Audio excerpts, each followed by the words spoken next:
Seems at times an anger that is so deep within those men and women who are Black, Asian, Hispanic, Indian, Native American. And toward, yeah, but toward, let me just say, toward whites, that there are whites who say, I'm trying, but there's such anger there, and whether I am directly or indirectly a cause, they are never going to let me break through. But Jan, don't you see this as a continuum? I mean, you talk about the whites who feel pressured by the hate and the suspicion of people of color, but there's people of color who are trying to make it, getting education, getting a job, and then they still run up against the same thing, the same kind of no, so it's a continuum. I know mean, it's not. No, I'm not saying. I'm just now, and we've talked about some of that. Now I'm throwing out, and frankly, I think I heard a little bit of that earlier. I heard a little bit earlier when Diane was saying I felt excluded.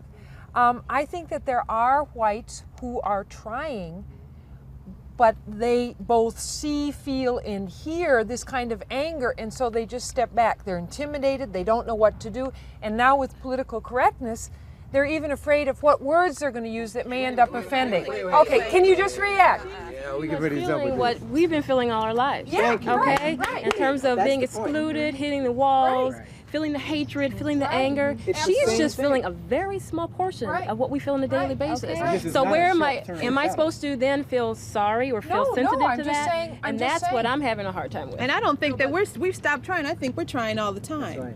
I mean, you may be trying now, but I think we've been trying all. I know, we've been trying all our lives. And I'm going to keep trying till I die. Well, and I don't want to just pick on Diane. I'm just talking about there are many whites, and I'm just saying that they may feel, and I know it's not a may, they do feel that way. I don't know that they're asking for sympathy or anything else, but I think that some of them then just pull back and say, I don't even know what to say, I don't know what to do. Just like Tim said. So you need to that way. Get that. And so, I mean, pulling back, it's like you move from one place to another. So don't you pull don't back, stop. but don't pull back, is that what you're saying? So if you're really committed to it, you won't stop anyway. Right. Back to the thing about supposedly throwing away your culture to be able to blend together and be a melting pot or whatever. I don't believe that's what coming together means. I don't believe that unity means uniformity. That's not what it is.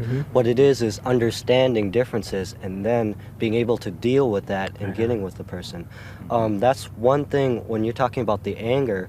That's one thing that I see as a danger of being supposedly colorblind, is that if you don't see the color and you don't understand it and you ignore it, then you're not going to understand the anger that the African American people went through, that the Native American people went through, the differences that the Asian Americans feel, the injustice done to the Hispanics, to the Mexicans.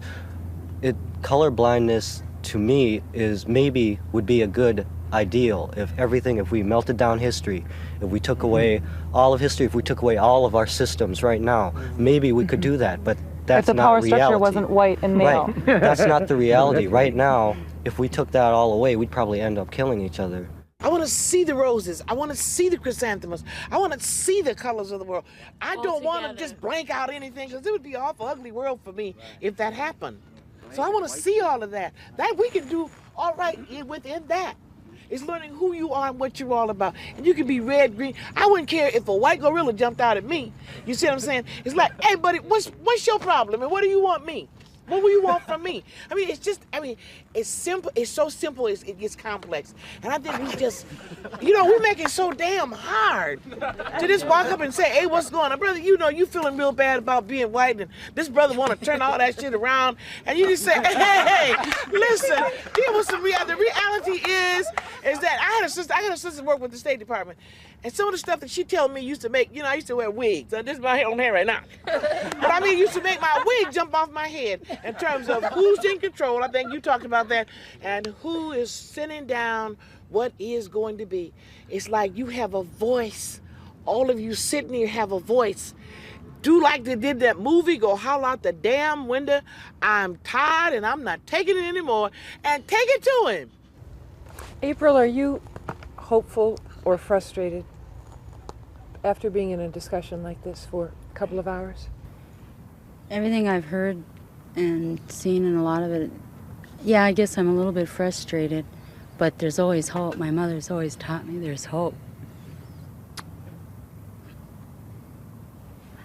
My daughter's sitting over there, and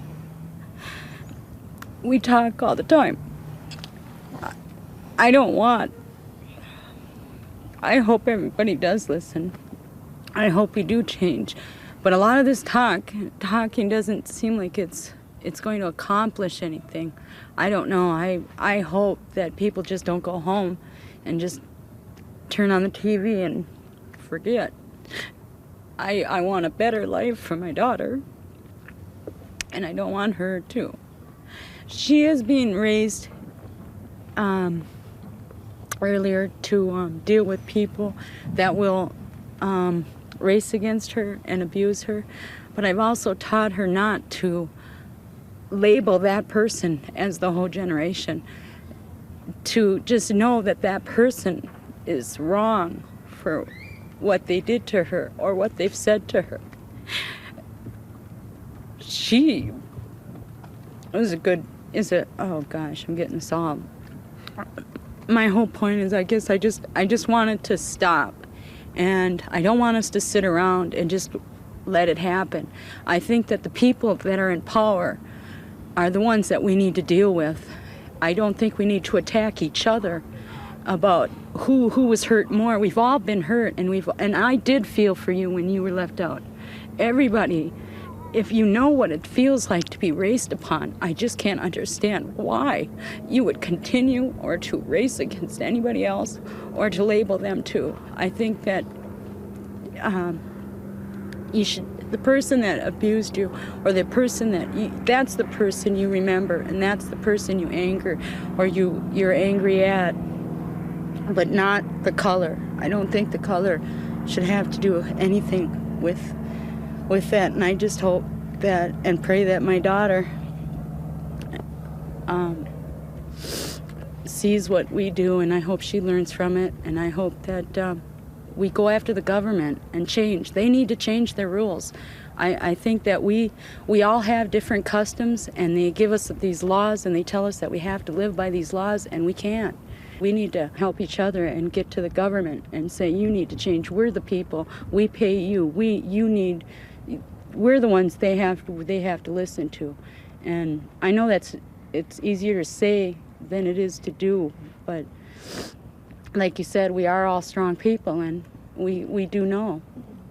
I have to close on that note. We didn't arrive at any solutions, but did we really expect to? No. You know, this is an ongoing discussion, an ongoing dispute, actually. And it's one that I think all of us as individuals have to play a role in trying to solve.